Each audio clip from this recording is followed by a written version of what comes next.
Welcome to the acclaimed podcast, The Deep Dive, featuring your esteemed hosts, Andy Monitor and Drew Dinzik, powered by BetSperts. Welcome to The Deep Dive. I guess this is officially the end of the first half of the season, as we have an 18-week season, and this is week 9. We're at the beginning of the middle of the end. We're at the beginning of the middle of the end.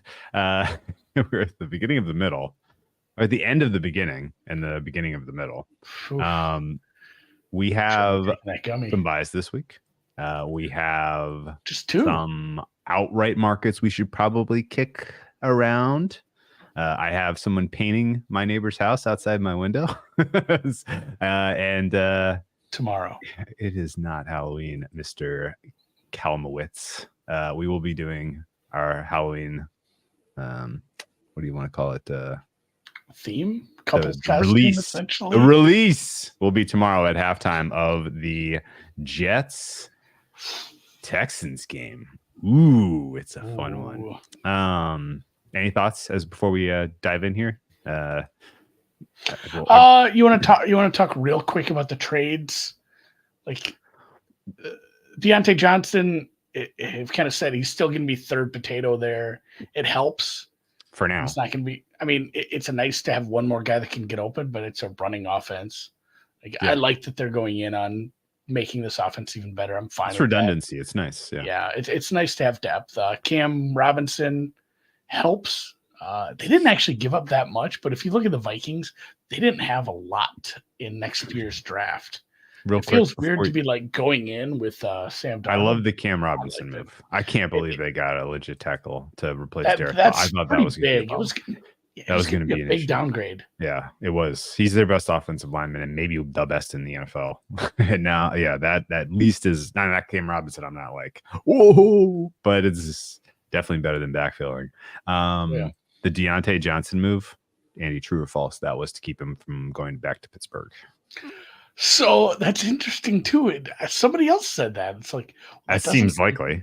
It doesn't completely not check out because Pittsburgh definitely has been needs one. They've been in the wide receiver market since the preseason, and they've been involved in the Ayuk. They've been talked about with Cooper and other players. So I don't hate that, especially for what you gave up. Essentially, it's kind of a wash for Carolina. And then the third one was there another trade? There was another trade. Chiefs got another pass rusher, Josh Uche. Yeah, Uche. So that guy's, I looked at him, terrible run stop. Yes. So like having him out for 3 downs is bad. But if they can use him to be like, hey, guess what? Karl Loftus and him and Jones on true passing downs, his 2022 numbers were really good. He can get a ton of pressures, a ton of sacks if you're not asking him to do other stuff. So kind of a rich get richer, but that's a nice little add to the defense too. Yeah. They probably are going to get some sort of comp when they let him walk. It's pretty impressive, honestly. Robinson to the Vikings was a great one. All right, let's kind of rip. There's the only negative is like the Vikings have like 3 draft picks next year now. It's a pretty poor war chest. But they got drafted their quarterback of their future. Andy. I know they should have drafted. They drafted the quarterback of their future. Hopefully, at this point, the roster's pretty decent. Otherwise, they're just gonna have to go a little more aggressive, I think, in free agency. But problems for another day. Yeah, and at least they got Dallas Turner, who was on the field for 4 snaps against the Rams. Something weird going on there. I don't love that arc. We'll get into some arcs of development with both Mr. Bryce Young and Mr. Anthony Richardson, which are both going to come up in this call. But we got to start with I think a true elimination game for the New York Jets. The Jets are 5 back weeks against running. The wall here, 1.5 point favorites at home. They have set the ignominious streak of losing 6 in a row while not being dogs of more than 3 points in any of those games. Would never have guessed that had never been done before, but it hadn't, and the Jets have done it. Wish I could remember who to credit for that. Apologies if you're listening. The Truth of the matter is, though, with 6 losses and likely needing 10 for them to get in, because they've lost the tiebreakers to the Steelers and the Broncos, they can only really afford to lose one more game the rest of the season. And I'm pretty sure that Bills kind of at the Bills week 16 is a good assumption that one's probably going to be an L. So you've given yourself 0.0 margin if you lose this game. And if you win this game, you still have a very, very, very tough climb to get back in the mix. Public models out there make them something like 20% to get a playoff spot still, but I am a much lower. That said, I do think they get this win because of the situation going on with the Texans, injuries to both the offense and the defense that matter. And I know there's injuries to the Jets that kind of surprised me today. So maybe I'm the GOAT. I'm the loser here. Comfortable with. Yeah, I looked at this right away, and I wanted to bet the Jets just based off some of the metrics for, you know, what we've seen post Nico and now post Diggs. But both starting safeties are out. Davis and Adams. C.J. Mosley remains out. Defensive tackle is out. Lazard has been ruled out. Elijah Vera Tucker has been ruled out. They're going to trot out a new kicker, which probably a positive, but we don't know that for sure at this point. And I'm not even sure if they've announced if they're going to. Or it might I got an idea. Don't kick. Just go for two. Go for it. Just go for it. You don't. You can't. You cannot afford. You know, a loss is your season. Must go. Yeah. Yeah, and it sucks that Bills game is like 16 sounds so late, but it's probably not late enough for the Bills to have clinched everything. Although there's a weird chance that the Bills are just like locked into the 2 seed with 2 or 3 weeks left. It's like we've won our division 2 weeks ago. The Chiefs have 15 wins. That's, you know, if they lose to the Chiefs, then they may be on cruise control the final 2 weeks. You're right. Yeah, there might be a situation where they're just locked in. I just think it's too early for them to probably be punting a game at 16. So you're probably playing a tough Bills squad. And like you said, you can't afford any losses really at this point. What was your win probability for them to make the playoffs? I think mine was like 6. You're saying for the Jets, right? For the Jets to make the playoffs at this point. I think I ran it through the unabated simulator. 7.1. 7.1. You were 6.9, right? Nice. Yeah, that's what I was. Okay. All right. Well, I mean, it's pretty much over for the Jets, which is hilarious because they haven't even really been that bad. Their defense has been disappointing. I honestly think that C.J. Mosley not being out there might be addition by subtraction. I don't know though. He's been injured and playing quite poorly this year, and the Jets in general, their run stop, outside of Quinnen Williams, has been pretty terrible across the front four. So I'm pretty nervous here, but it's not that, there's nothing about the Texans running game that's been inspirational to this point. And, assuming that the Texans running game doesn't just get right out of nowhere, then it's going to be up to CJ Stroud now to get it done on 3rd and long consistently without Diggs, without Collins. And I don't really know what's going on with Tank Dell this year. He has not been playing well. So, it's not my favorite play on the board by any stretch of the imagination. And what's done is done before I even saw what the Jets injury report was going to look like. But I'm on the Jets. This is literally the last time I'm even considering betting these guys this season if they lose. Sam, I don't know which team you're talking about at this point. When you say Sam says unpredictable has their offense 20th and their defense 4th, seems crazy on both fronts. That's, to me, sounds like the Texans right now. It sounds like either team. Where I have the defenses rated nice and high, but yeah, it's funny. I've brought the Jets down a little. On paper, it still looks good at times, but I mean that's just an inexcusable loss last week. The Jets are like 16-13 for me. Nothing good. I've struggled with their run game. I don't know if they quite have decided which running back they want to use. It seems to fluctuate a little, and it never seems to work out. And at the same time, I have a pretty good run stop number for Houston.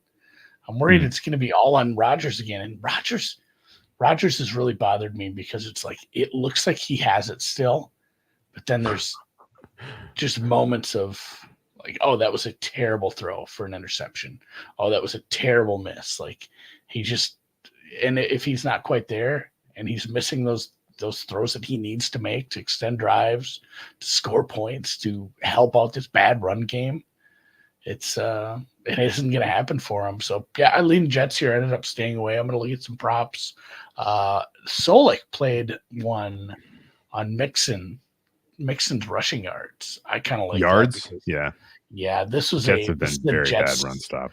Jets run stop is clearly the weakness. The coverage is. They're not even playing. They haven't even been playing good running backs. No, they just can't do anything. Sauce hasn't been as good as obviously he was earlier in his young career, but the real weakness of this is definitely the run game. So Houston getting out to a lead probably bodes pretty poorly for the Jets in comeback mode if Mixon can kind of just hammer away at this bad run defense. So yeah, I want to bet the Jets. I kind of wanted to bet this under, but it's a little low at this point. I'm like 41.5. It did get bet down a little, so I'm staying away. Going to find some props to play tomorrow night. Okay. All right. Well, it's too late for me. I'm rocking the. I'm wearing Fireman Ed's hat, and honestly, don't feel bad for me. I have Jets +1, so I'm well out of the market here. And if I wanted to get out, I could. Because I don't think tie's likely, but it's possible. One thing I wanted to mention, CJ Stroud had his worst game as a pro last year in the Meadowlands against this Jets team, missing weapons. So a little bit of history may repeat itself. We shall see. The first game in the rotation on Sunday is the shower fart game of the day, I think. It is the Patriots at the Titans. I'm assuming this is still Mason Rudolph. It sounds like Will Levis is still dealing with injuries. I'm assuming this is Jacoby Brissett because the Drake May head injury was serious. What do you got on either? What two quarterbacks out of these four do you think play, and does it matter? I don't know if it, especially less so on the Tennessee side. It seems pretty equally shitty. Will Levis is working out. He's throwing. They've said, like, we got to see how he looks this week, how the shoulder looks. So they might play him. Again, I don't know that it matters a lot. I think he's better overall, but he has those oh shit whoops plays that kind of take away from that and bring him right back down to the Rudolph level. Drake May, that looked like a pretty bad one as well. It seems like he's out. They're saying, and if he's ruled out, you know who the backup is? And this is who I want to see play because this team's season is over. Zappy's gone. Big arm. Joe Milton the third. Oh, right. I forgot they drafted two QBs. He'll be the backup. I kind of want to see him. Even if it's in garbage time, I kind of want to see him play because I forgot they took two QBs. Yeah. And the other thing too, May was a limited participant in practice today, which is like the first step. If the concussion protocol guys don't play at all or practice at all on Wednesday, it's kind of over. With this, now it feels like 50-50. I think that does matter. He has probably a little bit of higher ceiling for the Patriots offense. But they're going to be missing probably Vidarian Lowe again. He missed practice. I don't know, man. This isn't a game I'm super excited to get deep into. Calvin Ridley missed practice today, apparently. So did Boyd, Sweat, Simmons, Pollard. Snead is very much not expected to go. This is truly and utterly the shower fart game of the day. I didn't look super hard at these lines. I know, they all pay the same, but in what world is Tennessee favored by a field goal? I guess it's only if you're playing Carolina or New England. This game does matter, Andy, for draft position. There are three teams that I have round down to 0 chance to make the playoffs. One of them is the Patriots. One of them is the Titans. The third is the Panthers. So this is true shower fartness in its fartiness. And yeah, I think I wanted to make a case for the Patriots, and then I kind of realized that why would I do that? Just let them go on the road and let the Titans defense be, flex a little bit and kind of get the stink off. Cause like this has all of the whiffs of the Titans getting their first win, right?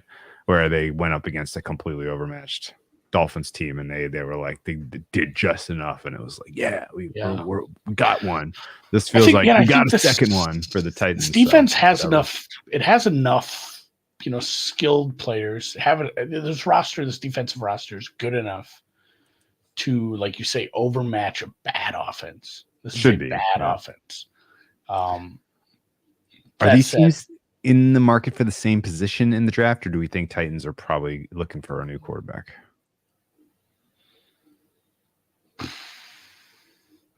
Man, I mean, if you're the new coach, you've got to see both of the guys on your roster. Are you excited about going into next year with Levis or Rudolph? No. I think Levis was absolutely a fallback. We know the day of the draft, they had a deal in place to trade up with the Cardinals to 3 to take Stroud. That's who they really coveted in the draft that year. Yeah. And I don't think it's consolation that they are not married to. Yeah, I think they go. They had Willis. They had the quarterback of the future. They let him sit. Oops. It's funny. It's gonna be funny. He ends up playing again. Looks good. You know what else is funny, Andy? Didn't Mike LaFleur? Wasn't he once in the building? Yeah. Yeah. LaFleur Willis, which is succeeding beyond anyone's, as a combination of coordinator and quarterback, are succeeding beyond anybody's expectation in Green Bay, while you are absolutely floundering with Levis Rudolph mess that you've made yourself. Yeah, and then obviously now they're both teams in tank mode, both teams in sell mode. I'm not jazzed to get excited about betting this. Worst 2 offensive lines in football, probably. My ratings for offensive lines would say Cincinnati has been worse at times. They have some bad metrics that Burrow makes up for a little. Vegas has been pretty bad. I have New England as damn near the bottom. Tennessee's a little higher. I have New England last, Tennessee second to last. Who's a lot lower than I thought they would be, as far as like just pulling the data on the offensive line. Like Dallas. Yeah, I know they are.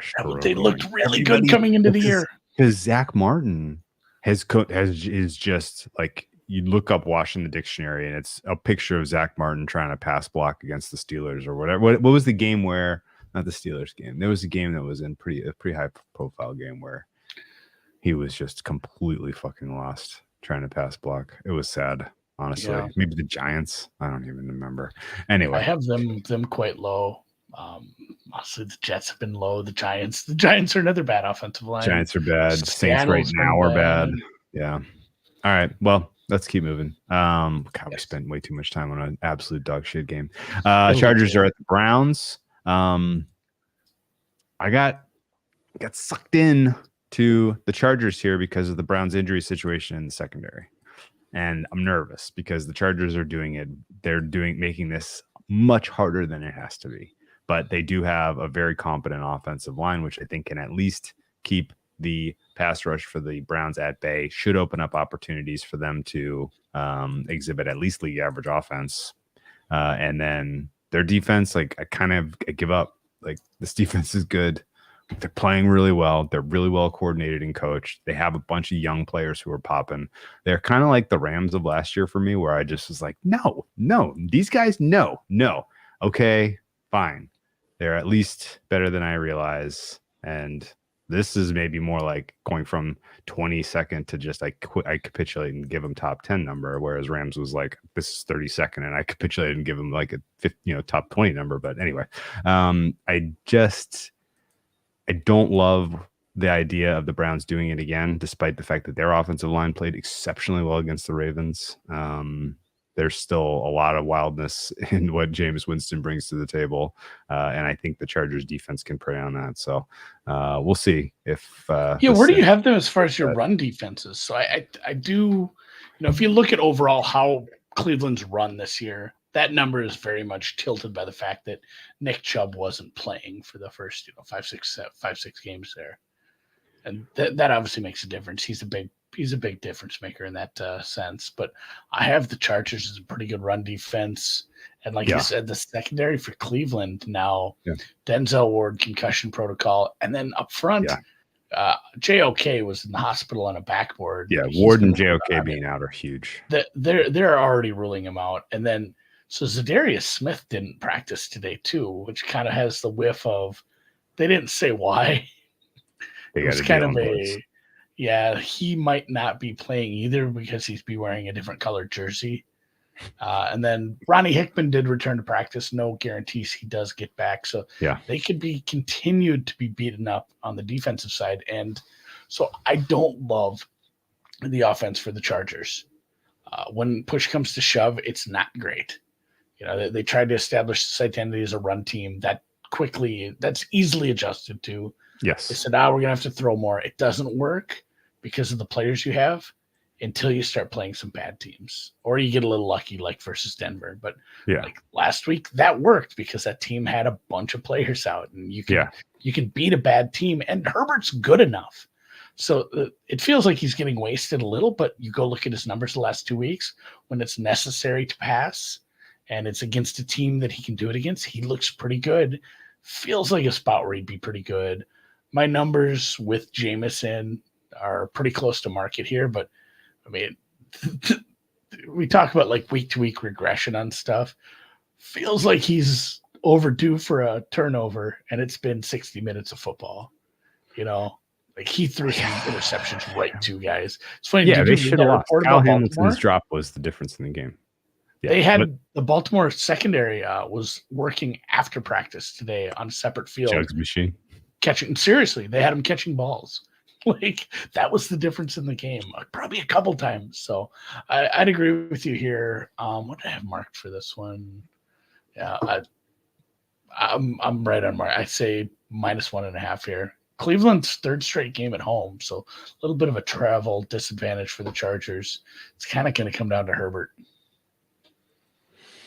Yeah, okay. I might just bet Jameis to throw an interception. Call it a day. Ryan says. That's fair. Did I lay it a point? I think I laid a point with the Chargers, and the market initially came with me, but it's come back. So there's support here for the Browns. Okay. Mm-hmm. I think the Chargers right now, I make them the 8th best defense. I think they are borderline top 5 pass, clearly top 5 run, which is incredible. What a turnaround for a team that was just useless at stopping the run under Staley. So coaching matters on defense. I'm learning that this year. Let's move on to the New Orleans Saints Carolina Panthers game. Ooh, man. Was this the shower fart game of the week? No, Carr's coming back. This can't be the shower fart game. Yeah, Carr's coming back. This was a rematch of the most lopsided result of the season, would you say? Yeah, this was the fun. This was the Greatest Show on Turf version of the Saints earlier in the season. Obviously, a little bit of injury news in between week 1 and week now. And then, for Carolina too, Derek Brown, and, they've traded Deontay. Adam Thielen's practicing with the hamstring. I'm not so sure he gets back. Your quarterback that filled in got into a car accident. His thumb sounds like it's still not going to be good enough to go. It does sound like Bryce Young's getting another start. Another one, Jadeveon Clowney was another one that just didn't practice today, listed as rest. He's another trade candidate, I suppose, for a team that's obviously looking probably to sell. This is kind of New Orleans or nothing. It's one of those where even if your numbers say, hey, I may get close to this price, there's such a long track to a blowout where if you like New Orleans, you probably lay the 7.5, you lay the 10.5, you lay the 14.5 for smaller prices. And, there's a long tail to just, hey, we're going to beat the shit out of a bad team again. Especially with getting your massive difference between Haener, Rattler, and Carr. Yeah, that makes sense. All right. And Carolina has travel ahead. Is Germany next week? Yes. Maybe. Yeah. I'm not so sure the team is super focused on a game they don't want to win when they have trades to make and travel plans to get out of it. So it is kind of crazy that, Denver just kept getting bet the day of the game, the weekend. When I went on a show on like Tuesday and gave out Denver at 8, and I said, I'd play this at like 8 or 2, if it might get up towards 10. I had no idea it would ever. Well, that was when Dalton. And That was before the Dalton. That was before the Dalton injury or Dalton accident or whatever. I mean, but the last couple games of Dalton, was there that big of a difference? I think there is. It's like a 2 versus a 0 in terms of quarterback rating. I don't know. I don't know if they're like maybe 1.5 points apart from me. I downgraded them. Yeah. Okay, wait. So let me tell you what my differences were. My Carolina number with Dalton was Come on, up. For a little I forgot how complicated I made this. Is minus 7.9. My number with Bryce Young is minus 10. So there's a big delta. 9.8. I'm rounding it up. Yeah. Oh man. Oh yeah, no Deontay now. I didn't even make that adjustment. Jesus Christ. They're in deep trouble. Why? Yeah, I'm surprised the market hasn't. Oh, it did come. It came off 7. It's at 7.5 now. Flat 7.5. That sounds right. 43.5 sounds high, considering what we saw from the Saints offense. Otherwise, and I don't think Carr to Rattler fixes some of the other issues with that offense magically. Maybe Carolina's defense is so bad. Maybe that fixes it. Carolina's like reason they were moving the ball historic bad in a bunch of categories. That first week they were running really well, and it just opened up some long passes. But they had some big cashing runs as well, and Kamara's not 100%. So, yeah, I'm probably gonna lay it with New Orleans and play some alts. Okay, I like it. I don't know the Carolina. They get a lucky fumble to start the Denver game. Otherwise, I'm not so sure they would have scored outside of garbage time. And yeah, this is the only worry about playing the under. I agree with the under, but these Carolina games can get out of hand. Sometimes they do. I've seen it. Okay, moving on. Dolphins Bills. Yeah, that market enthusiasm and love affair with the Dolphins lasted all of 3.5 quarters against the Cardinals, and it is over. Short-lived love affair. The Dolphins are 6-point dogs on the road at Buffalo, and the total currently stands at 49. Buffalo has effectively, what's the right word? Owned Tua in the Sean McDermott era. Maybe longer? No, McDermott's been there longer than Tua. Anyway, it has not been easy for him to face this team and succeed. And I think the fact that Terrell Bernard is back might throw a little cold water on that, Sam. I don't know how much people think he is worth. I personally hold him up as the best of what they have going at the linebacker position in Buffalo. And, just in general, the more experience they get prepping, the better that job, that coaching staff does developing those players. I think Bernard is going to be meaningful. The coverage is still very solid for Buffalo.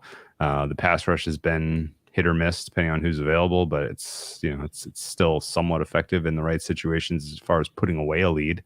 And Josh Allen's playing phenomenal quarterback still. So I don't disagree with this being a pretty healthy spread. And I kind of want to pay to see the Miami offense be as good as we think they are before, not pay to see it, but I kind of want to wait and see it before I pay to be disappointed that Miami only gets to the high teens in this contest. Yeah, I might end up on Buffalo's team total here, just from what I saw Arizona do at times. Sure. Kyler's great. And he is a big note I had is like, I pull the metrics for their offensive line play. I'm like, all right, that's not right. They're not that good. But if you watch film, if you watch the games, Kyler does a lot of work making that offensive line look a lot better, especially, once you start to look on some of the papers. The stats I have, with Bernard back, I have Buffalo as a middle of the pack defense, which is an improvement over some of the ratings I've had to give them early in the season. Miami is definitely below average. They're somewhere in the 20 to 25 range, and most of the stuff I'm looking at, I don't have the coverage numbers were good at times, but that's come down with some of the injuries. So I do like this over. It got bet up to 49. I kind of want to just lean on Buffalo's team total here. I'm on market with the side. Okay. I'd like to see Cooper more involved. I'd like to see this team look really good. I guess more as just a fan. I want to be looking at 4 or 5 teams in like January where it's like, man, Lamar and Derrick Henry still doing it. Josh Allen and Cooper, that was like a really good trade. They're looking really good. Kansas City just hasn't played anybody, so they're 15-1. And, a couple other teams have snuck into that conversation as well in the AFC. And I want the playoffs to be good because right now it's those 3 teams, and it gets a little iffier after that. It's like, who's your next best AFC team? Probably Pittsburgh. Russell Wilson's Pittsburgh Steelers? Exactly. So I don't know. Discounting Houston, but Houston. I'd love to see Houston get better. Yeah. I'm not sure who else steps into that because, like you said, I don't know what I feel about Miami getting anywhere with anything. Houston is a different offense with those receivers out. Who does that leave? Cincinnati is. I don't know if they got enough wins. They banked too many losses at this point. So I'd look to see Buffalo continue to truck and be good and have some, at least at the top end, second weekend, we get some really good matchups. Yeah, we'll put a pin in Pittsburgh for now because they obviously can't really change their fate one way or the other based on being on the bye. And the Bengals likely to win this week. Actually, maybe let's not put a pin in this. Let me ask you flat out. My 4th best AFC team is? Is it the Chargers? It's close. They're my 5th. They made a quarterback change this week, and that's why the Colts. Really? The Chargers. It is the Colts. Wow. I gave him a little bump for JT as well. Okay. I like it. It's really close. It's a weird, very weird team to handicap. So what could happen this week that will affect the Steelers make the playoff odds to the negative? Because I kind of want to sell the current hype around Wilson, considering how difficult the schedule is coming up. So they've banked so many wins. We use that word a lot. So many wins. I like it. They've got so many wins. So Baltimore almost certainly wins. Yes. The Texans are going to win their division, so it doesn't. I don't think that really impacts. It doesn't really impact the Steelers one way or the other. Yeah, because of the South. The other wild cards teams potentially. The Bills probably don't have a lot of bearing on them. It's the Broncos. Nope. It's the Broncos. The Chargers. It's the Colts. It's the Bengals. It's the Colts and the Bengals. Okay, so the Bengals are healthy favorites. They could put a little bit of pressure on that number. The Chargers are a coin flip. The Broncos are humongous dogs, and the Colts are meaningful dogs.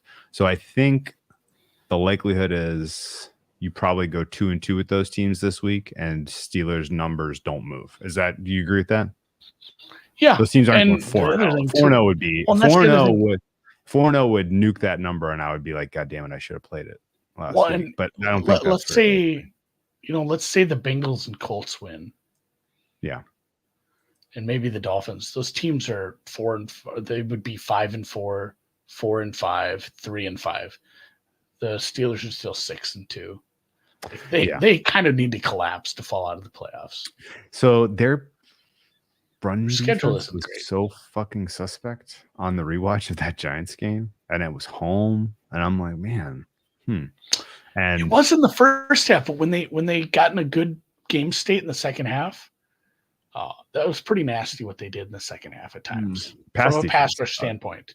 Yeah, pass rush. But the run defense was suspect, and the running offense is fine against a bad run defense. With the concussion. But I guess what I'm kind of keen to look at is like the Steelers play a bunch of teams that have decent run defense left, and not that many, unfortunately, but some. The Ravens and the Chiefs kind of the key ones. 2 Ravens games and the Chiefs game I'm looking at as you're going to have a tough time running, guys. And the tough to say with the Browns, but I think you're going to have a tough time running on the Browns. Tough to say with the Eagles, but I think you're going to have a tough time running the Eagles. That just leaves you the 2 Bengals games and the Commanders. So you're going to be able to exhibit some balanced offense in only 3 of your remaining games, maybe 5. And Russ, I think, is really thriving because of the 2-headed, the double-sided attack, really. Yeah, Harris was great. He's incredible, yeah. Jaylen Warren is tough to tackle. I think 4 out of their next 5 games off the bye are against divisional opponents 3 of them are on the road. The other one's Washington. It's not an easy schedule. If Jameis plays well, continues to play well, if we get the Burrow we thought we'd see and Higgins is healthy, you play Baltimore as well. You play in Cleveland, in Cincy.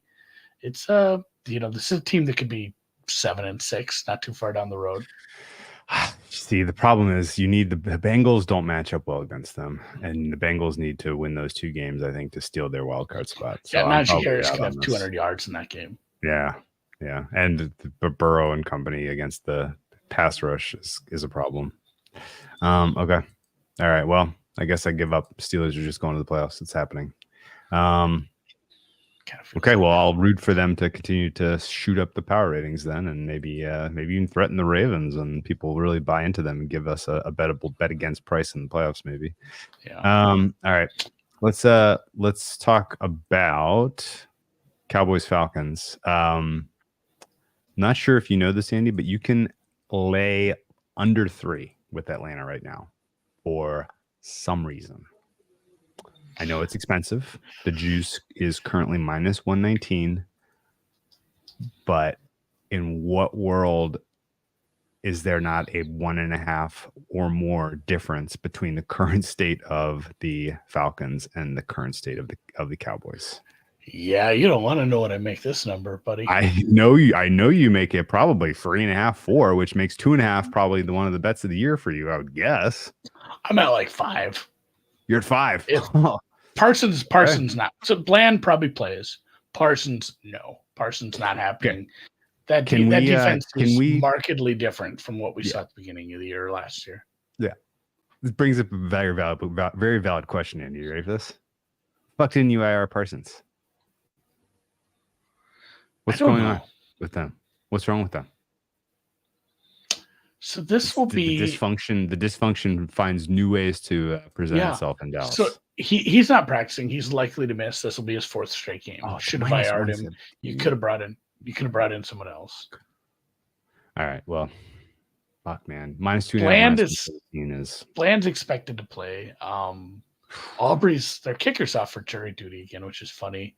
But the Cardinals, the Falcons, mixed up my birds there. They have a little bit of injury issue up front. The Lindstrom, the guard, didn't practice today, and Rook, your defensive lineman, didn't practice today. It doesn't seem like Troy Anderson's coming back for this one, but I'm not so worried about the defense. The defense is what it is. If you get Dallas into one-dimensional mode, even this pass rush can look good, I suppose. And I don't know. I'm fine laying this number with what I have as far as the differences between the Atlanta offense and the Dallas defense right now. Yeah, and this is a team total I looked at as well. 27. Atlanta is so well rostered to attack the middle and intermediate part of the field, where the linebacking core for the Cowboys has been just putrid. It could be another Pitts game. Yeah. Just like receptions over for Bijan. Just get screens to Bijan, swing Bijan, whatever you want to do it. I don't know what the Dallas defense does to fix this. I was going to play a trick on you and ask you, hey, are you surprised that Carolina is not the lowest DVOA team? You want to guess who it is? Because I assumed it was the Cowboys, just looking at EPA. But the Cowboys have played some good offenses, and maybe that's what the opponent adjustment is bringing them out of the basement. Dallas is currently 29th defensive DVOA, but they are dead last in total EPA per play when you exclude plays with turnovers. If you include plays with turnovers, they are still quite low, 3rd till bottom.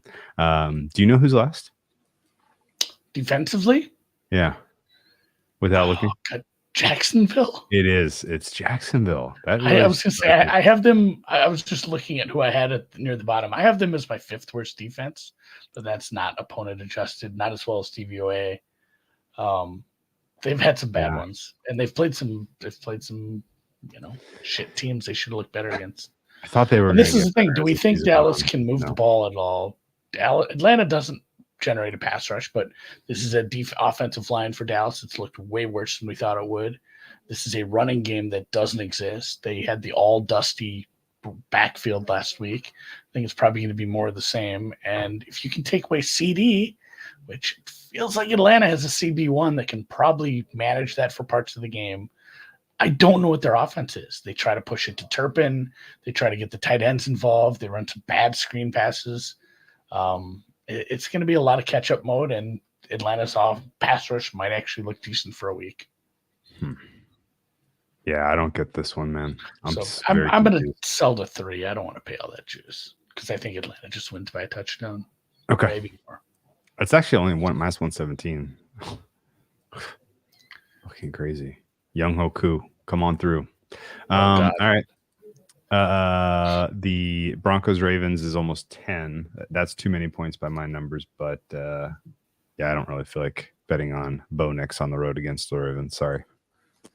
That is the rub, isn't it? This is crazy because has a team ever closed a double-digit favorite the week before closing as a double-digit dog with no? I mean, it's 9. I don't know that it gets back to 10. It was 10 on the look ahead, but I mean, let me tell you, it's not like there's been a bunch of injuries for Denver. It's not like, oh yeah, well this happened, but also their star quarterback got hit in between and he was out. Like Denver, if anything else, is getting healthier. They're bringing their safety Turner, who tore his knee last year. He's starting to practice. Locke, the other safety, Locke is not practicing right now. Surtain's back though. I don't know. This is super weird, all things considered, how far this has come off. I can't quite get this out to this number, but Baltimore's also very, very good. And yeah, this is a good point. If you know anything about the Baltimore defense, they're a bit of a pass funnel because the run defense is otherworldly at this point. And that has been such a crutch for Nix. Nix is not good, but he's been good enough with this defense and this running game to manage the game. If he's called upon to have to come back, to have to win a game, a la the Chargers game, it just isn't happening. So basically, Baltimore gets up 14-0. It might as well be 99-0. 99 bananas. I like it.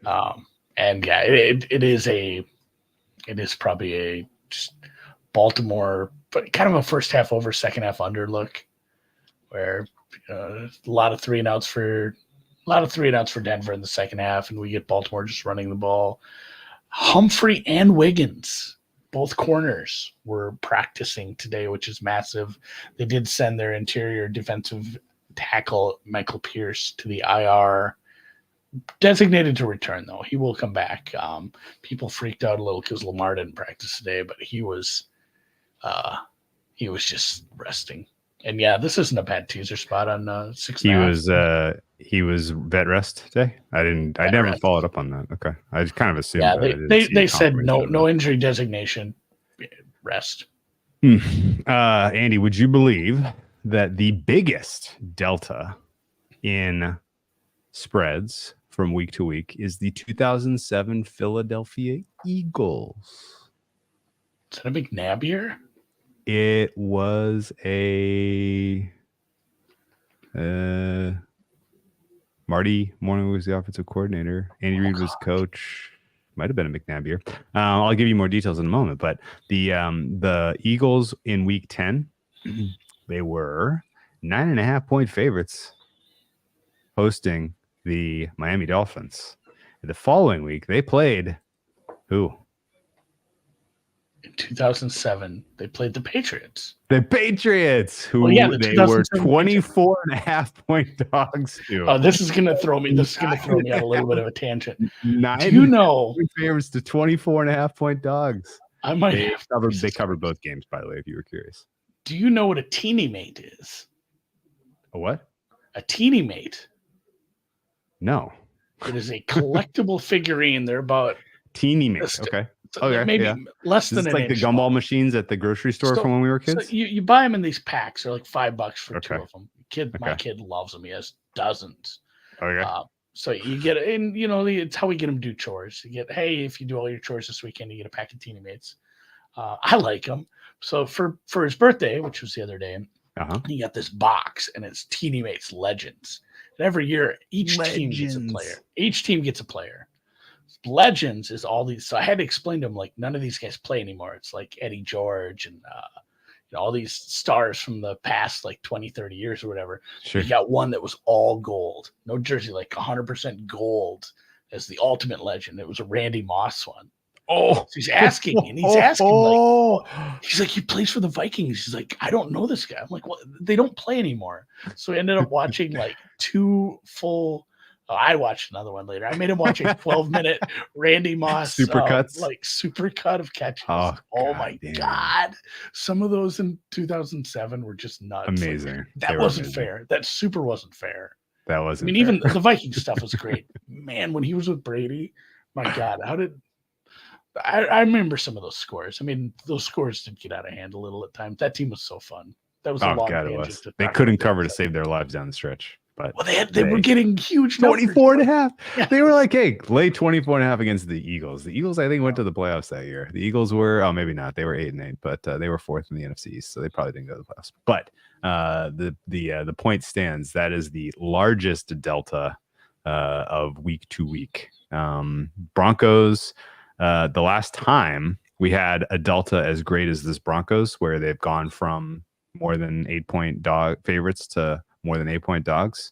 Last time we had it was 2015. It has been 9 years since we've seen this big of a week-to-week swing. In 2015, it was the Saints who went from, I don't know, they went from somebody to being 9.5-point dogs against the Panthers. I guess that was the Cam Newton Panthers and yeah, 15-1 maybe year. Yeah, 15-1 year. Yeah. Anyway, all right. Shall we move on?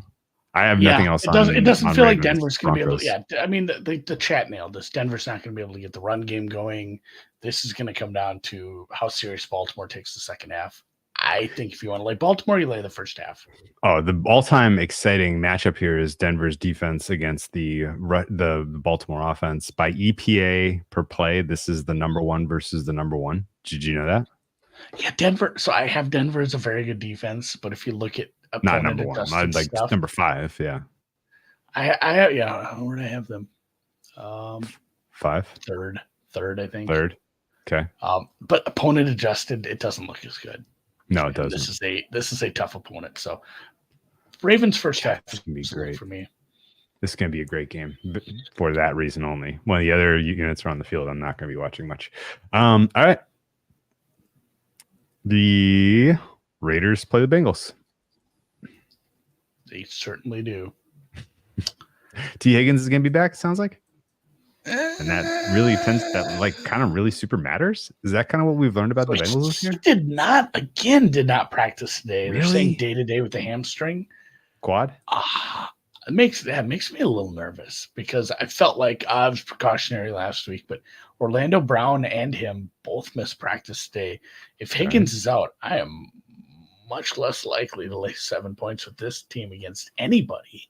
Yeah, I'm pretty much on the mark. I make this 6.95, so I'm fine with this price.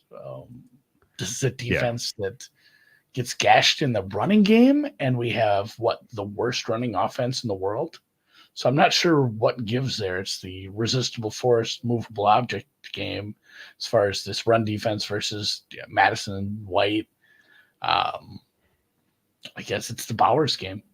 Is it just going to be another big Bowers game? I think that's what probably makes the difference here. If they're able to move the ball, and Jacoby Myers is a good wide receiver as well. He was stuck in the 2 spot. He was hurt. I think he can probably thrive a little more.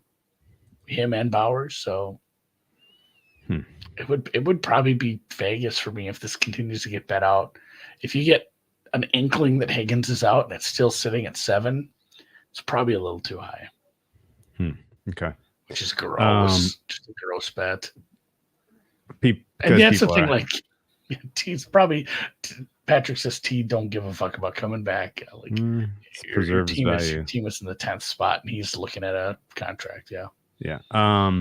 Because people are asking. The Drew Brees was available, by the way, for that 2015 at Panthers New Orleans tilt, where the 4-8 Saints covered the 8.5 point spread against the undefeated Panthers. Panthers won 41-38, but Saints covered. How many yards did Deuce McAllister have that day? It was in New Orleans. New Orleans was 8.5 point dogs at home. Who was their running back that day? Was it Deuce? It was Mark Ingram. Oh, Mark God, Ingram. Remember when he was really good? Yes, at Alabama? Yeah, Drew Brees had 3 touchdown passes. Brandon Cooks got one. Brandon Coleman got one, and Ben Watson got one. Speaking of there that, was also a Michael Humanamanui.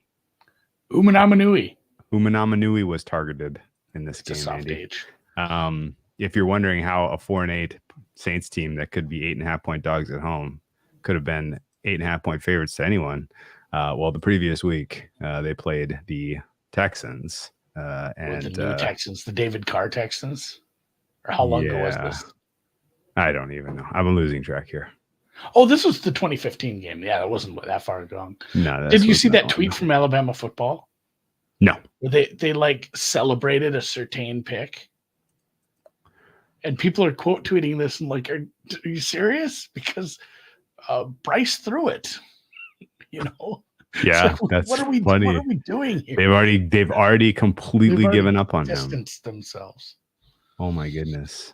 I was looking at the wrong Saints Panthers game, by the way. The Saints game where they were that huge dogs. It was Luke McCown, not Drew Brees. So I apologize. Corrections and retractions. Luke McCown was in, he did a great job in those Verizon commercials. They also covered that spread though as well. Just if you were curious. All right, let's move on. No real thoughts on Bengals at this point. I'm just without Higgins and Chase available, they are a hot pass. That defense is quite bad. Colts Vikings is a fun one. Before we get into the handicap of this game, hat tip to the Vikings for getting Cam Robinson again. What level how fair is it to criticize what the Colts are doing? Because I am like of 50 opinions here, and everybody that has a take, I'm like, yeah, okay, I guess you got a point. Yeah, you got a point. You got a point. But like, this team sucks. Like, they're not good enough to compete for anything in the AFC. The hope and prayer of drafting Richardson as high as they did was that you could somehow craft his athletic gifts into the next Josh Allen. And now you're not going to see that through. I don't get it. Like, I just don't get it. And they telegraphed this a little bit because when they put their roster together for this season, you know what they didn't do that every other team that has a super young quarterback does? They didn't really populate it with a bunch of free agents that had upside to the tune of this is a go for it team. And now in the middle of the season where they're actually kind of doing fine and things are not great, but they're not like total dog shit. This isn't Bryce Young last year or this year. Like, why pull the ripcord now? And I guess like the dynamics of a locker room is something that I will never understand. And there are players in this situation who want to get, they want to prove out that they can get paid because you have a very, very finite NFL career if you're a player who's not a quarterback. And I get you lose the locker room if you don't make this move where everybody in the locker room thinks you have a better chance to win with the other guy. But I mean, this feels like a broken process. Yeah, who doesn't give a shit about the 3-year plan for the Colts? A guy who's playing on a contract year, and needs a better quarterback throwing him the ball or something. A young receiver. There's not even many of those guys, though. No, but I mean, everyone's thinking about the future. I mean, it is it's a me thing. So I mean, there's a lot of young guys who have to think about that second contract after they get through their rookie years. That's my only theory. And it's funny too. I was going to come into this and like chide you a little and say, I don't want to spend a lot of time on this because there's literally, I went for a walk and listened to a podcast that did like an hour on this. There's plenty of content on this. But then we spent 10 minutes on freaking teeny mates in the 2020 and the 2015 Saints. So who am I to say anything? The Colts, it feels like the only explanation is the locker room thing. There's no chance that they say like, we can beat the Chiefs, the Bills, the Ravens as currently rostered and win the Super Bowl with Joe Flacco. No, it's because of the way, that they built this roster. Yeah, it's not set up to succeed beyond like, hey, we get to 10 wins, be one of the better wild cards, and get the shit beat out of us in the playoffs. So it does feel like it has to be a loose locker room thing. That's the only explanation. And I know Steichen came out and said, this is my decision. They always say that. Like, you don't throw the owner and the GM under the bus. You just, maybe because they're scared of him, because he has a little bit of wild side. But it's always, it's never just one person's decision unless it's coming from the very top. When the coach says this is my decision, there's always input from the front office and the ownership. That's him trying to re-salvage respect in the locker room, presumably. But like, there's no good defensive. Like, I don't know. Maybe I'm honestly lost, kind of looking across this roster and being like, yeah, I get it. Like, Grover Stewart's going to want another contract. I mean, he is. You can say that. I guess, but like, the Colts succeeding on offense one way or the other is not going to change that. Like, they are locked into talented guys at some positions on the O-line. They have young wide receiving core that they know they're going to go to war with for years to come. Like Pierce, Pittman, and Downs, great job. Like, you did it. Like, you got a variety of types of wide receivers to really help elevate the development of a young quarterback, which, okay, like, I don't think you're quitting on any of those guys if the quarterback situation doesn't improve. So yeah, I'm very, very, very down and out on their process, and ultimately, it's been 10 games. It's too early. Yeah, and ultimately, it feels like the wrong choice long term for a franchise, because again, it's not like, hey, Flacco's good, maybe we sign him for 3-4 years and roll with him. He's 40 years old. It just okay. So how good is Flacco right now, though? For real? I mean, he's an upgrade. Yeah, but is he good enough to string together wins against teams like the Vikings? With this offensive line, like you said, a good mix of receivers and Jonathan Taylor back, it's within the realm of possibilities. And this is I had gotten this out of the Hef, stole my thunder, and I'll give him credit. This is the organization that hired Jeff Saturday as a head coach. So logic out the window. And also, I fucking hate that we're talking about this game right now, because it's out of, it's a Sunday night game, but it's the rotation order. Oh, I forgot about that. Yeah, it's fine. No, it's fine. It's in the right rotation order, and I think we should always stick to that. But it's funny, they did move this to Sunday night, and we get the all comeback mode quarterback matchup of Darnold and Flacco, who not eligible this year, technically, I guess, and shouldn't have been eligible last year. Omelette has a question. I need you to go watch 34 hours of preseason previews, and we go through I'm sure it's more than 34 hours in total. We did 32 teams plus the recap. Yeah, it's like 40 hours. 40 hours, probably. I mean, maybe something we'll touch on it at halftime. I don't know if we have time today, but yeah, basically a lot of it is in Excel for me, because it's just easier to scrape data for the most part. A lot of people do like to use other things, but a lot of data goes in, and then you got to add some. You got to add some eye tests too. And the other thing too is you pull a lot of data on the Detroit pass rush, it's going to look real good. But that's certainly not what they're putting out on the field right now, because of the loss. You do have to make eye test and injury adjustments for some of these numbers. True. But so, basically, I don't know. Yeah, basically we're ranking central tendency of units, using that to come up with a composite for an offense and a defensive grade, and then converting that to a points against the spread. Here's the thing too. I don't use Excel. I hate Excel so much. I use Google Sheets. Google Sheets, sure. Yeah. Okay. Well, for scraping, that's a must. Oh God. Yes.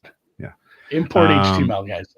Also, Google Sheets is. You know why else Google Sheets is convenient, by the way, is because you can open it on your phone if it's on your Google Drive, as opposed to having to have a laptop to flip open. Anyway, this number is down to 5.5. This was a 7? Yep. 6.5, 7. So you bench the rookie, it comes up a little bit. I believe the total ticked up as well. It was only a flat second for a millisecond, like an hour on Monday. So I guess I mean, it was 6 3/4. We'll say. Sure. And then again, this total was like 45 and a half. We're up to 47 at some places. Okay. It's all of it is, upgrade for Indy defense. It's still a gettable defense, or Indy's offense, still a very gettable defense. Even and still a very fast-paced team. It's still getting very healthy. Yeah, and I do kind of I wanted to lay it with Minnesota here. If more passes are completed by Flacco, is the pace going to go down? Got to think about that. There's some compensating factors there. That is interesting because the clock stops a lot for Anthony Richardson when he's throwing, when he hits the grass. Okay. I agree with the total moving up. I'm not so sure I'm correct on how much I moved this for Flacco. I wanted to bet Minnesota at 6.5. Okay. I now want to bet Indy at 5.5. I made a sizable change to some of the defensive stuff too. Don't know what to do with Minnesota's offensive line. It sounds like Robinson's practicing tomorrow. It's a tackle spot. He's not running routes. I think he'll probably be able to play. Hawkinson back probably matters a lot, especially against this defense. This is a linebacker group that you can beat over the middle. Staying away from this one for the most part, I think. I'm going to get some props. I dig it. Yeah, the Minnesota does have extra rest stuff. The Thursday game as well. Game. Also, or I guess let me just ask you one thing about the handicap. Minnesota's scripted offense is all universe. Out of the scripted portion of the game, the offense is very meh. Let's just assume, for the sake of argument, that Minnesota gets out to a lead here. Is that a game state? 10-0 lead. What's that? As they tend to lead. Yeah, like every other game they played in like the last so many 10-0 most dangerous lead. I wonder if there's something to that with Minnesota first quarter. Well, I just want to ask you, like, in that game state, like Minnesota. Let's say we go to halftime live. We're live. It's primetime. This is the primetime game. If you didn't remember, Minnesota's up 13-3 or 13-7, something like that. That game state make you want anything specific in terms of Minnesota being able to put away a lead, or are you very nervous about comeback Flacco? Probably nervous about Flacco. Although I do wonder, because it's stuck in my craw a little watching these Vikings games. It's like, man, this offense has all the answers early and then can't put it together.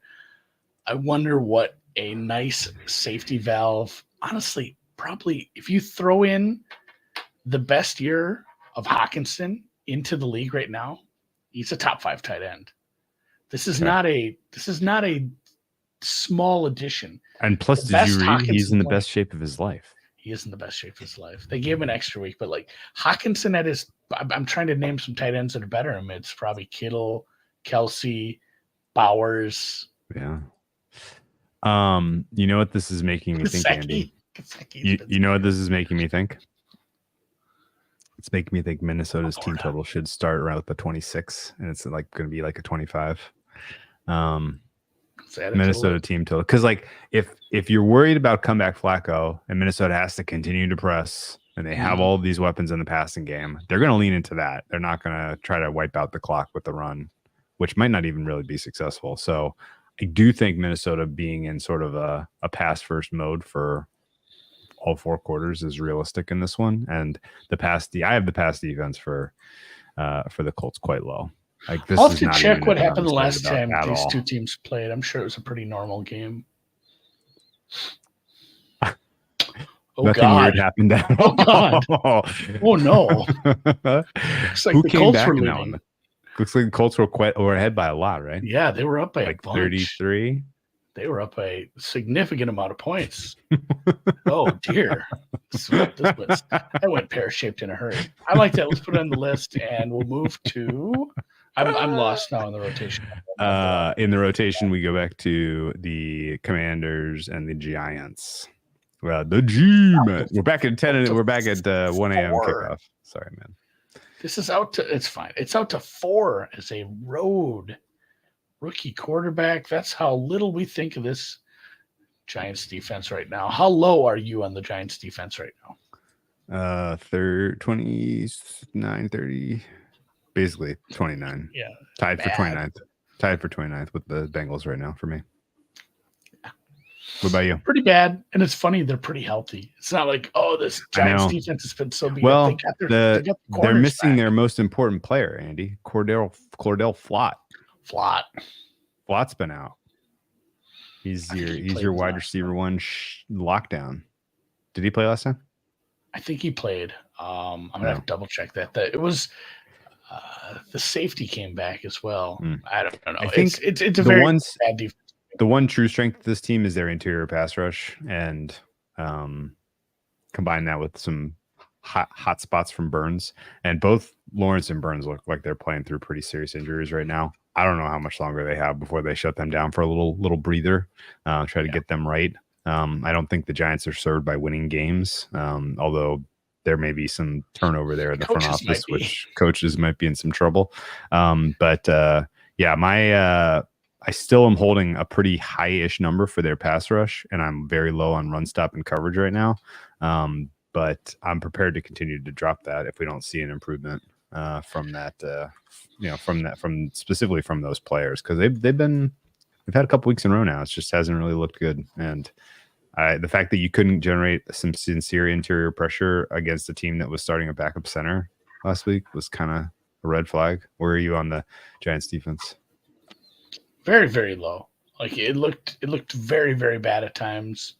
And like you said, there was the one play where, and I think I brought this up at halftime or after something, talking to somebody about like, yeah, you can't take the play clock to 0 against Lawrence and Burns. Like he was just in the backfield instantly.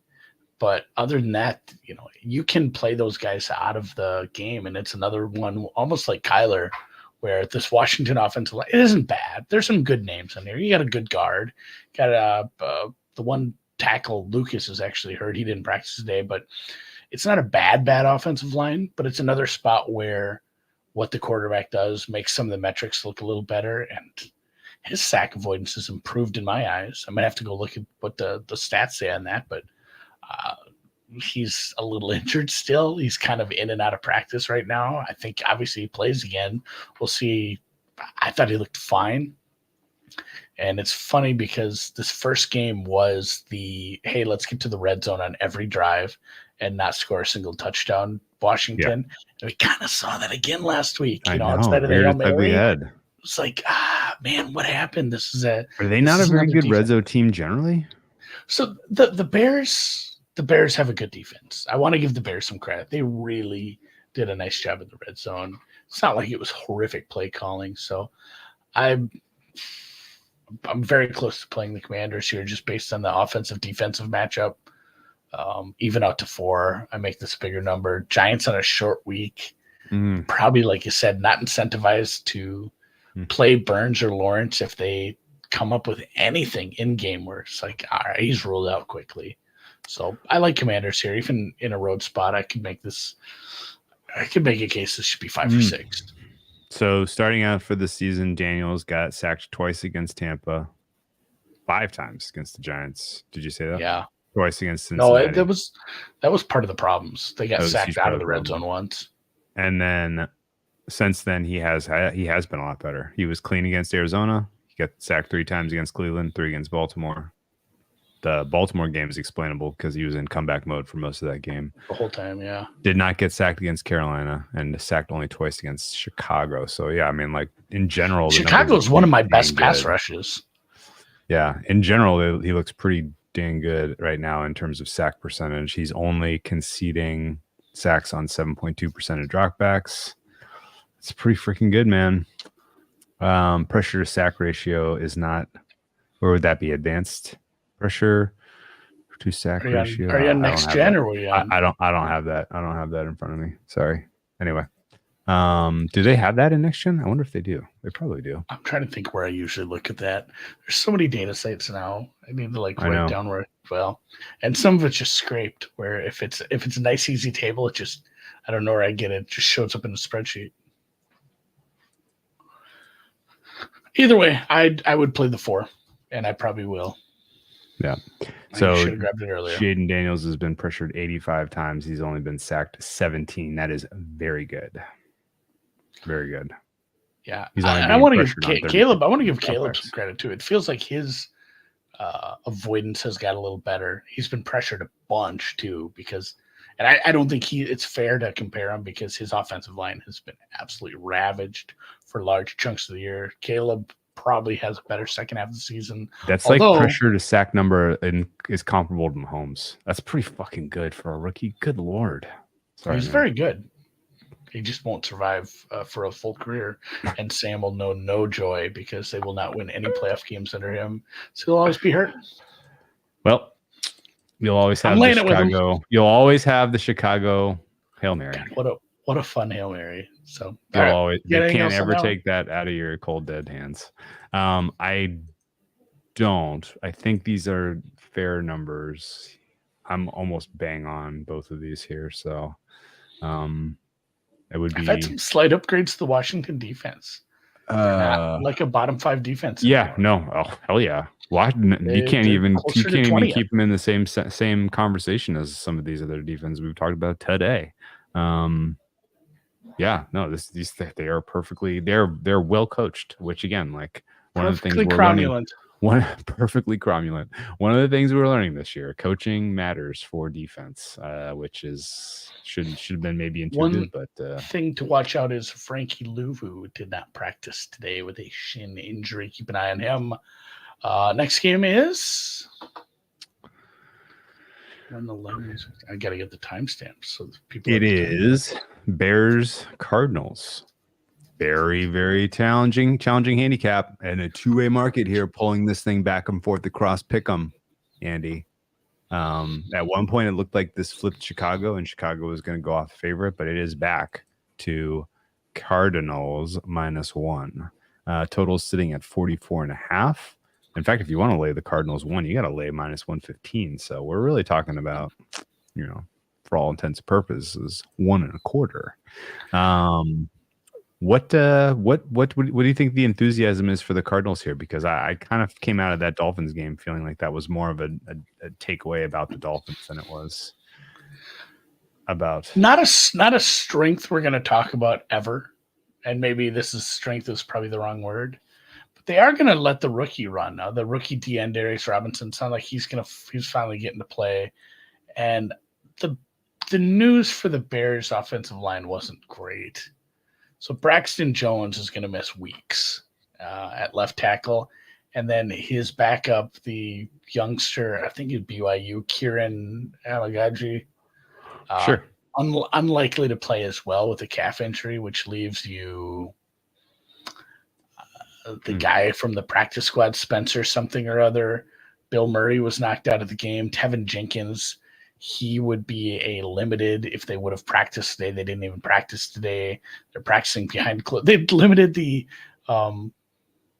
media availability for their first practice of the week. They said, now we're just not doing that. I don't think they wanted questions on the Hail Mary. So again, we're getting Ryan Bates back from the IR. I'm not sure if he's going in this one, but it's been a banged up offensive line. And even against a really, really non-existent pass rush, it's not great, and it's probably not going to help in the run game as well. I can't justify Arizona. The defensive metrics are just so bad.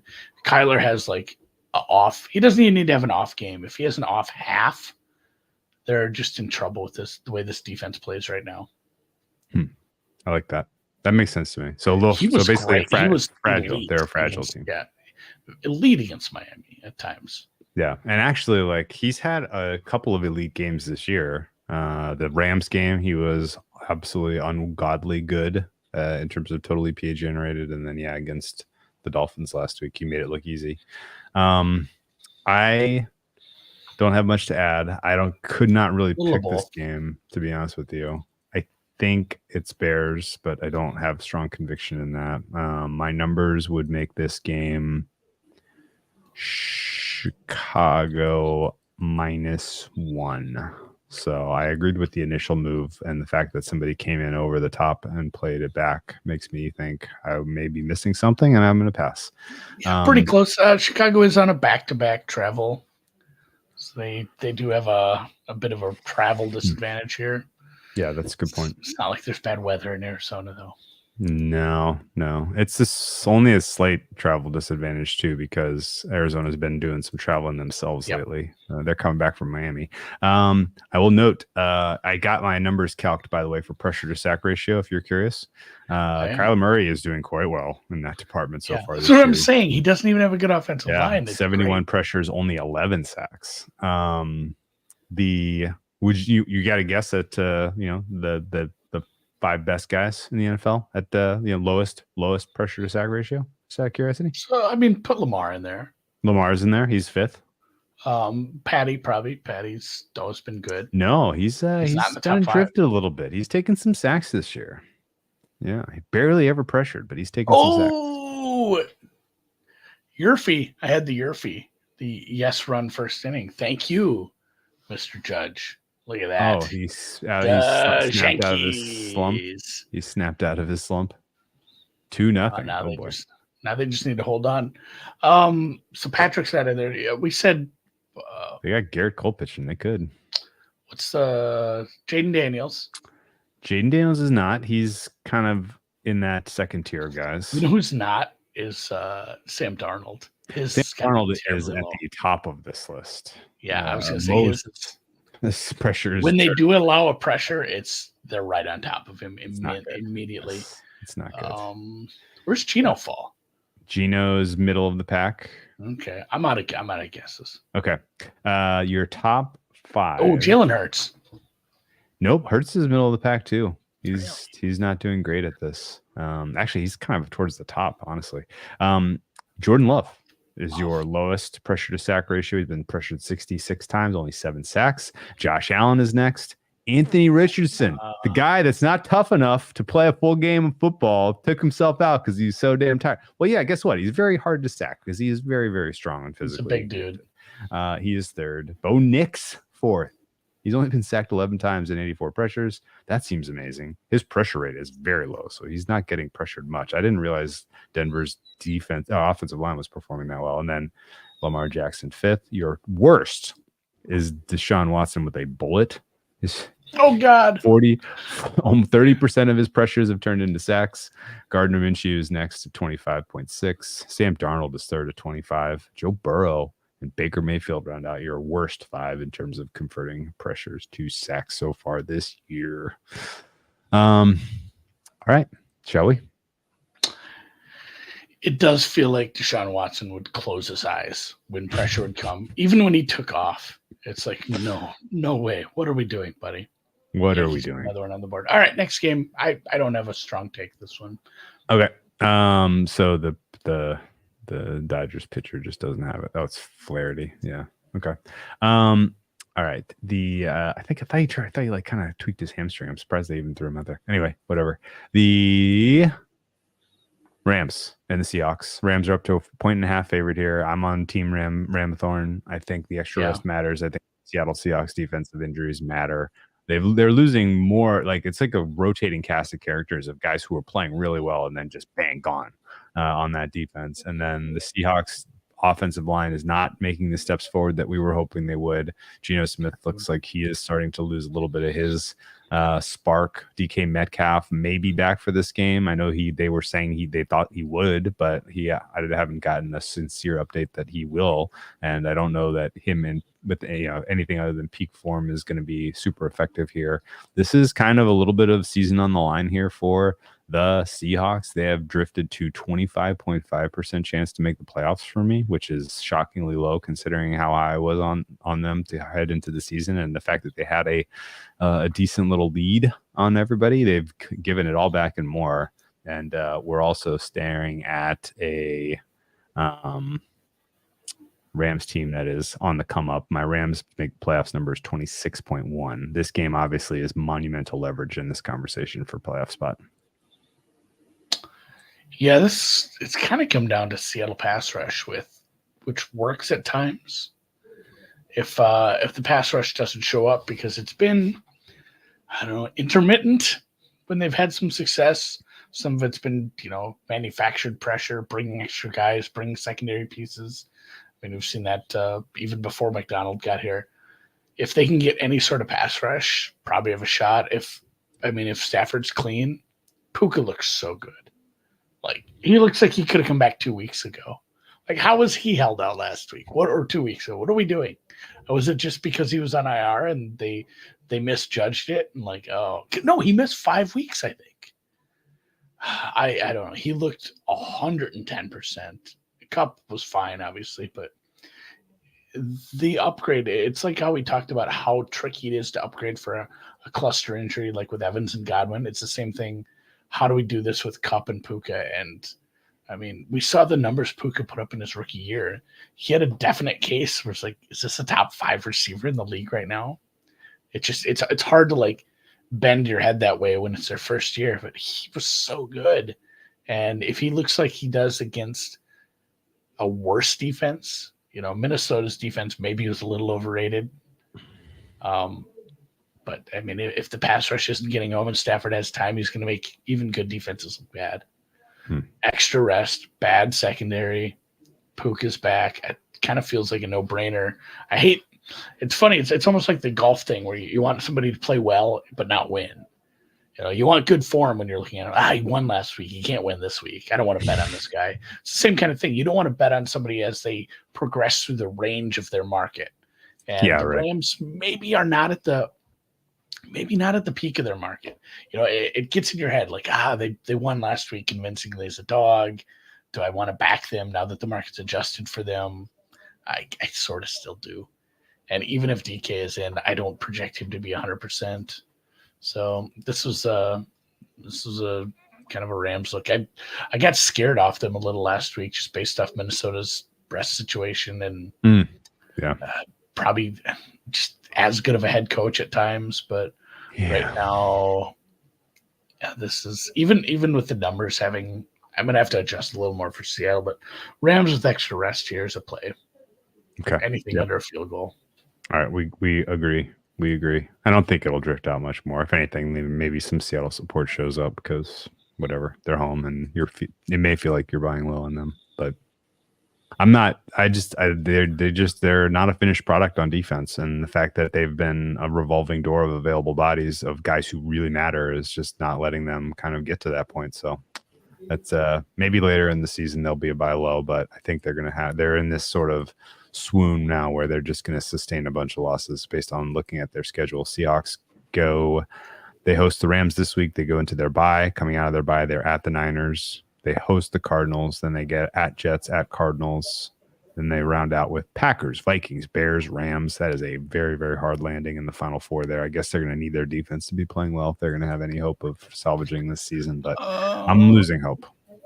Question from the chat: where do you have the Rams offensive line rated as? This is a tricky one because of the suspensions, the injuries early. If you use a lot of the metrics from some of the games, even the Niners game where they won, that was a absolutely ravaged unit that is not featuring some of the players that you're going to see now. So I still have them below average, but it's getting close to middle of the pack for me. Yeah, they are exactly 4.5, 45th percentile. I'm there. Yeah. Pretty close. So, but ascending, and the better protection that Stafford gets, the better he plays. Period. Exclamation point. That just unlocks all of McVay's nuance. Honestly, if you can just keep him upright. All right.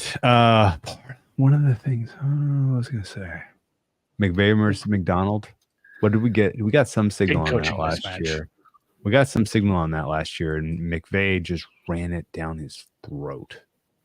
And considering the state of the rush defense for the Seahawks right now, I think that would probably this is probably gonna be a run-heavy approach for McVay. Well, that's the thing. If you have to worry about the tape you saw of Puka last week, it's very hard to stack a box and try to stop Williams or whatever else they bring in. So this has been a good running team for a couple of years in the right situations.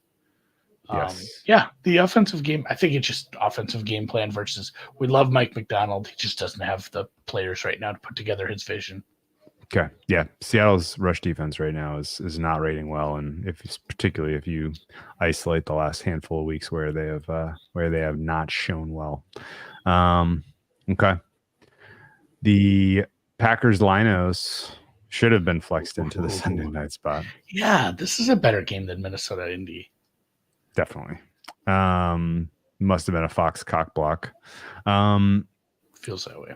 We saw this one at 3.5 for a bit, and you had to pay a very, very healthy juice to get the Packers at 3.5, and I took some just because I thought there was going to be a bit of a coming to Jesus with Malik Willis if he is the guy, and or the surprise Jordan Love's going to go. He's calling his own number. He's ready. I think that's still possible. The October surprise is Brett Favre showed up at a Trump rally in Wisconsin. Just the worst. They can't help themselves. They just continue to bring in the worst people. I bet he's still pretty loved up there. He didn't steal. No, it's a great move for there's a great move for the Trump. I'm just laughing at the fact that it's just all of the world's worst people. He might be on a that criminal. side of the Malik Willis, is he a downgrade? Not so. Love didn't practice today, but the way they're talking and the way he talked made it sound like he was hopeful to go. So that's what I read too. I'm pricing this at like 50-50, and then Malik Willis was believed to be like a 6-point downgrade early in the season. That clearly wasn't the case. I don't know that it's all Malik Willis. Some of it is LaFleur. Obviously, that first game, a big part of that was Josh Jacobs being a truck against a bad run defense. And, he did make throws, though. So I can't consider this for more than like 3.5, 4-point downgrade. And I'm just grabbing a middle price right now, waiting and staying uninvolved. But I'm excited to watch this one.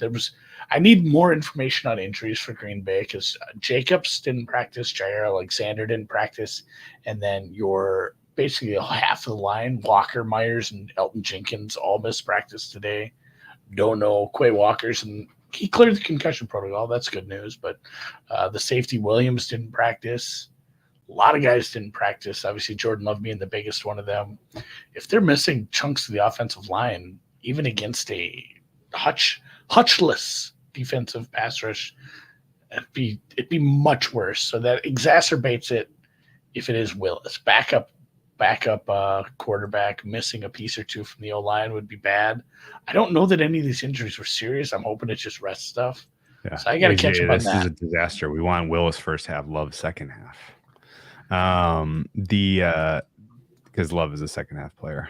The question I have for you about this game that matters the most to me is how do you square the Lions' advanced statistics with the eye test of watching their defense play football? Because their EPA per play right now on the season, including turnovers, is 5th.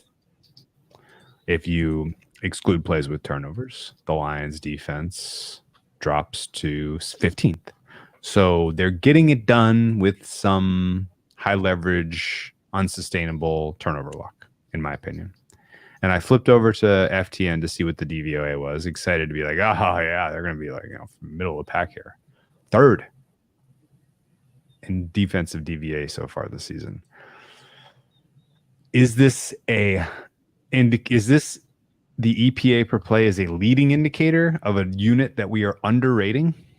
Or is this a potentially, going to kind of lead people astray that the Lions defense is better than they actually are? So they've been just elite.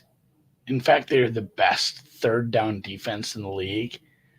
And that, I don't have data saying that's true, but that doesn't feel sticky. It's same kind of way that, when an offense is converting way too many third downs.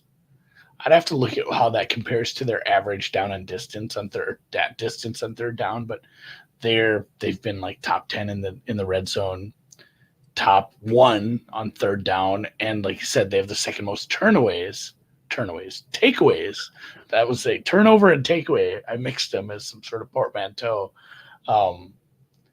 They have the second most takeaways, I believe, to Green Bay of all teams, which is funny. So maybe we should bet both teams to turnover. Is that a soccer prop we can bet?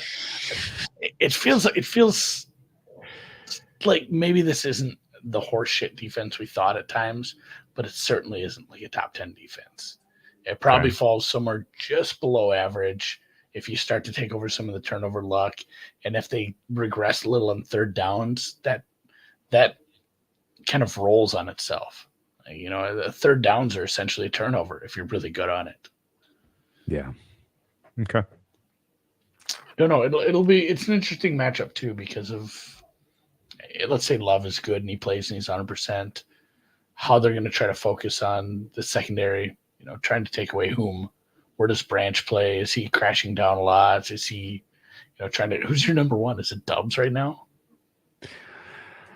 I mean, it's Reed, a hair above Dubs, a hair above Watson, a hair above Wicks, I think. Actually, Wicks is playing like shit this year, so Dubs keeps getting the big important balls for some reason. Yeah, he's been great. I think the Packers win this game, and I don't have a very good reason why. I will say that I have Detroit right now as my number 3. They're my number 3 power rated team after Baltimore and Buffalo. And my number 1 offense. Yeah. I am 22nd on their defense. So I am of the opinion that we are not getting a leading indicator that they're actually good, but they are going to regress back to a much lower EPA per play allowed. I also think they've played a lot of indoor games. They've played a lot of home games. They've played a lot of games where they've been in a very positive game state. And that was their undoing on Thanksgiving last year against this Packers team. The Packers had a lead, and it was all of a sudden like, uh-oh, what are we going to do? Good, and a good point by Mr. Couch here, too, that, you talked kind of going to what you just spoke about. Like, they've been in positive situations, and offenses become predictable when you're in a trailing comeback mode. Yeah. So I guess I'm expecting this to be a very competitive game, much like the Lions-Vikings. I think there is very narrow margins between these 3 teams at the top of the NFC North. The home field advantage for Green Bay is better than Detroit or Minnesota, just because of the fact that it's played outside. Have you looked at the weather at all this week? There could be a little weathery. So it's been warm, but it looks like it's going to cool off this weekend. Might see some winds as well. Okay. Scattered showers. It was some in-game rain. Somebody did ask. Yeah, there's some chance of rain. Okay. Rained here today. It was a little self-inflicted, but the Lions were trailing wire to wire. They also were in comeback mode where they are less comfortable, and maybe some of those self-inflicted wounds because of that. So, yeah, and there was one where they should move up and down the Bucs. That was a Bucs secondary that I think got more injured as the game went on against Washington. Okay. Yeah, in the first week. So, technically my numbers lean Lions here, but I make this a very close game as well. Okay. I think 3 is a fine number. Whew. All right. Let's hope Love is in and doesn't suck, because I would love to. I just want a great game. 3.5. Yeah. I kind of don't want to bet on this game, and let's either team by a field goal. That'd be fun. Jags Eagles is in the Sunday night slot. However, it will be contested in the 4:05 p.m. window. The Jags went from a team that I was excited that they were climbing out of the basement to, well, now they're selling their tackle and might just be kind of resetting everything this offseason. That is a very tough team to get behind in terms of supporting, because it doesn't really feel like you're going to get a last-ditch effort in the link against an Eagles team that is surging. Everyone who makes numbers, I would have to imagine, went for an Eagles upgrade into the Bengals game, was confused by that price. A lot of people bet the Eagles. Yeah. And then I think have to come out of that and be like, did I get it right on the upgrade, or did I not upgrade them enough? and they continue to press that button. They're another Game State Matters team. Like, yeah, for sure. I was worried when they got down early because I'm like, I can't have this. I need close. I need Eagles with a small lead. I need Eagles grinding it out. I didn't expect the Eagles offense to look quite that good in the second half. That was nice because I'd taken them straight up. That was one of my bigger disagreements with the market. This is the Patrick from St. Louis teaser leg of the year on the Eagles. It really fucking is. I can't believe this number hasn't moved out of the teaser zone based on the injuries. Like maybe Brian Thomas Jr. ends up playing, but Christian Kirk is definitely not. His collarbone's in pieces. Gabe Davis has a shoulder injury day to day. Both guards, Cleveland He's addition by Scherf. subtraction anyway. Yeah, I don't know that it's better behind him. They all didn't practice. Bigsby didn't practice today. Another couple defensive players didn't practice. Brian Thomas Jr. feels like he misses at least one. Maybe I'm wrong on that. So that this is all he had Evan an MRI Ingram. on chest. So Evan Ingram is getting every single target in the passing game. I guess some Bigsby. Wow, they went from fun offense to just cupboard is bare so fast. It was starting to be fun. Like, hey, Trevor, this is the conversations we had where Trevor's getting better. It's starting to look good, but cluster injury, wide receiver, trade your left tackle. No fucking thank you. Teaser leg of the week of the century. Yeah, I love this. Of the week of the season of the century. I'm not sure I want to lay this with the offense, but man, it's a bad defense too. If Smith and Brown get going, it could be similar to last week in the second half where big play here, big play there, they win big. Darius Slay matters because he's been playing better. He didn't practice today because of a groin injury. He's a vet. Yeah. Maybe he got to say, I'm taking this off right now. Andy, the only problem with this being the teaser leg of the season of the week of the season of the century, your options for what to pair it with stink out loud. I guess it's the Bears, maybe if it's 1.5 to 7.5. But right now, your options are Seahawks down to plus 7.5. Don't love. You're missing it. It's tomorrow. Oh, Texans down. You see Jets winning any game in a blowout ever? It feels like a Jets win is close, man. I guess that's the best bet. Yeah, it's a road game. And it's a couple of coaching staffs. Saints down against the Panthers. Saints just need to win. I don't know, man. Yeah, this is a rough one, honestly. Yeah, it's Browns, Texans. It's the Browns. These all stink. Browns, Saints, Houston. I think are my three. Yeah. Maybe there'll be some activity on the Ravens and they'll move to 8.5 and you can get Ravens across 3. That'd be fun. Oh, God, I'd love that. Ravens, Eagles would be. Ravens have never fucked up a teaser for me. Never. Right. Okay. No final thoughts on this other than that's teaser pass. Bucks Chiefs is Monday night's game. Chiefs are 9-point favorites, even though they're past funnel light. And the Bucks are obviously missing some important pieces in their passing offense, but Baker Mayfield is still slanging it. And he might have to slang it all night against.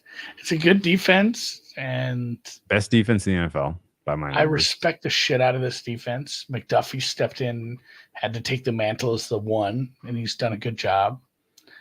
It's still a well-coached, well thought out offense who gets the second week of trying to do, figuring out how to fit these backup pieces into it.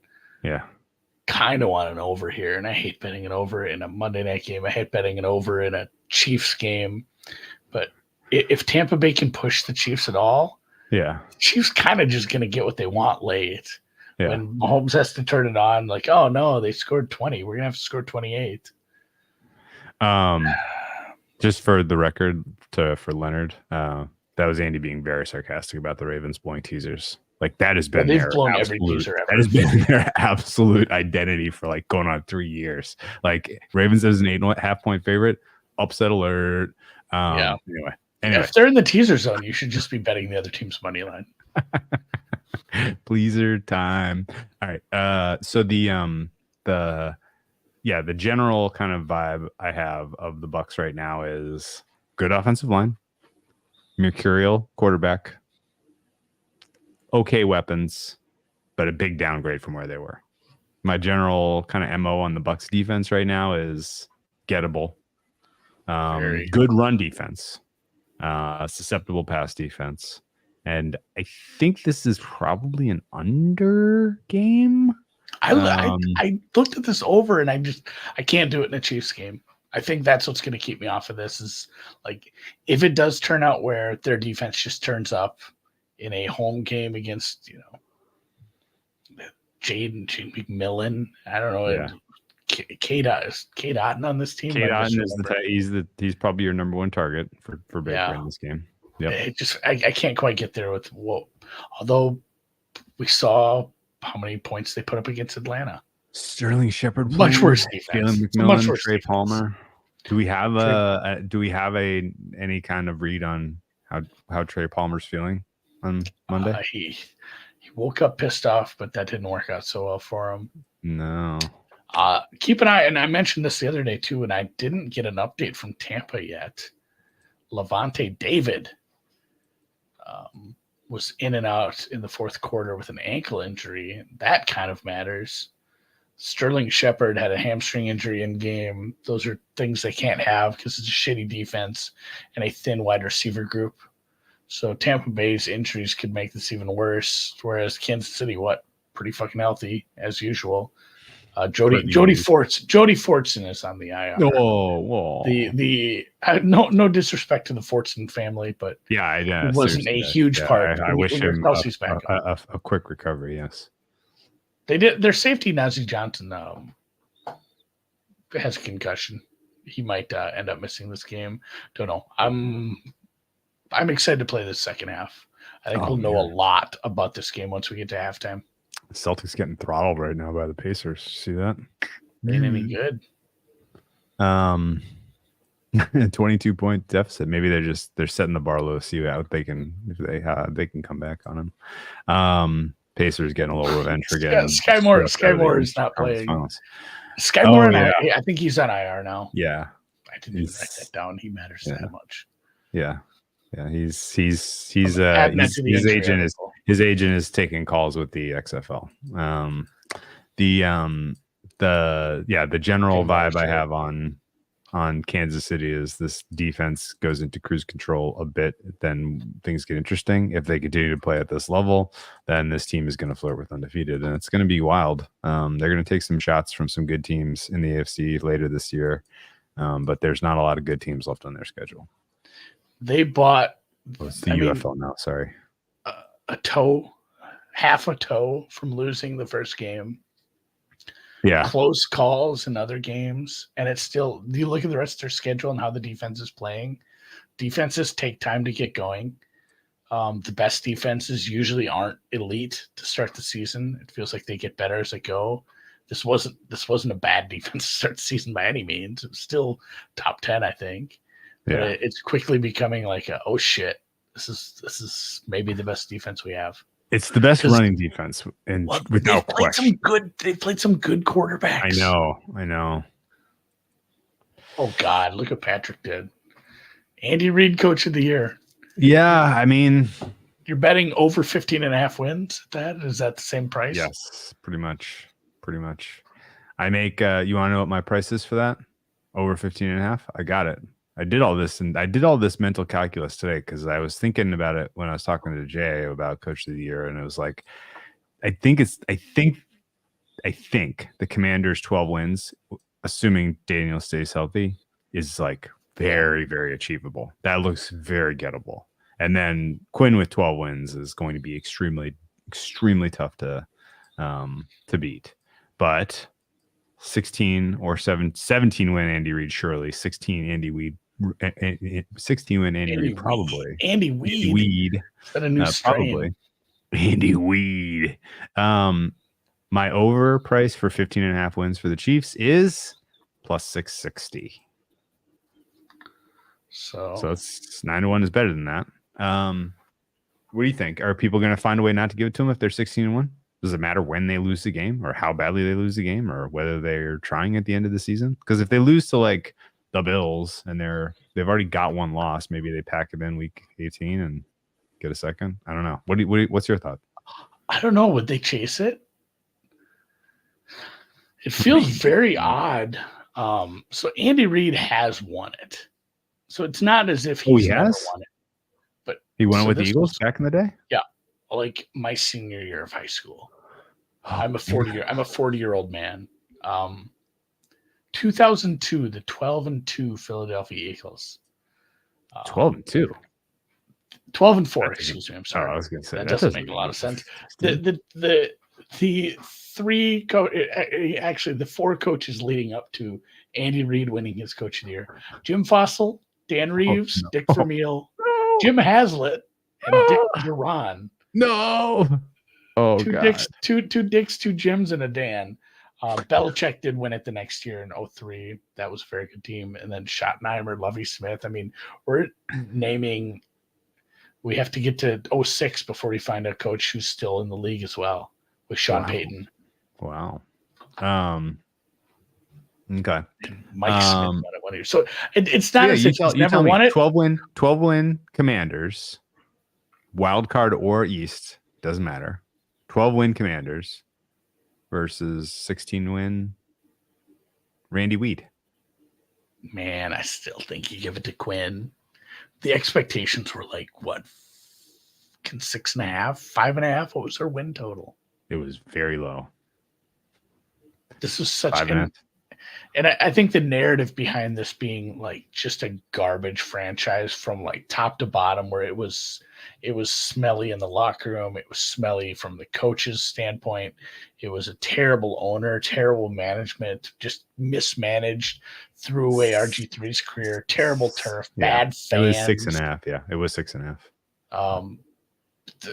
To just turning over a new leaf narrative of the years after Snyder, man, it's close. I think 17 blocks up. Doesn't matter what Quinn does. Okay. I mean, obviously, if Quinn wins like 14, that's crazy. Okay. How about 15 win Dan Campbell, 1 seed? They didn't give him a lot of respect at the end of last year either in that market. I can't believe that, because that was a team that had not won the division since like the early 90s. They'd never won the NFC North. It was crazy how little respect he got because other teams started to get some. Dude, we gave it to Stefanski. What was it? No, he gave it to. No, Stefanski got it. There was a virtual tie, and he broke the tie. Made up tiebreaker that nobody knew about over Demeco. Yeah, even though there have been ties where they gave 2 MVPs in the same year, they decided they were going to make a tiebreaker on the spot. Yeah, we gave it to Favre and Sanders the same year. We gave it to McNair and Manning. Yeah, McNair and Manning. Yeah. Anyway, that was the Lions. Lions probably need to like win out, man. And yeah, it feels like this is the Lions Award is probably the Ben Johnson ACO. Win out would be 16-1. Yeah, I don't know that 15 gets it done, man.